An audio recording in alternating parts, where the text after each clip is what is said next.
ทำอะไรจะเอ๊ะเก็บมะเขือนี่เก็บมะเขือเอามือกินนำเอามือขายนำด้วยจ้าเดิน10 บาท เดินมาเมื่อกี้เห็นตะคุ่มมองอะไรไม่รู้เนอะ คิดว่าหาอะไร คิดว่าหาอะไร ช่วงนี้ก็จะได้ยินเสียงตะก้องน้อยเดี๋ยวมื้ออื่นก็สิบ่ได้ยินแล้วเพราะว่าตะก้องน้อยสิไปโรงเรียนแล้วแม่นบ่ ใช่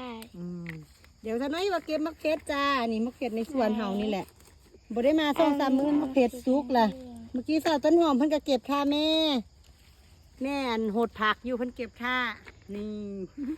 พอได้กินจ้ามะเขือก็บ่พอบ่ได้ซื้อเนาะนี่10 บาทเด้อนี่เขาขายนี่ทำนี้อยู่บ่ ไปโอเคเดี๋ยวขอเก็บมะเขือต่อก่อนเด้อจ้าสาวต้นหอมเพิ่นอยากกลับบ้านแล้วบ๊ายบาย บ๊ายบา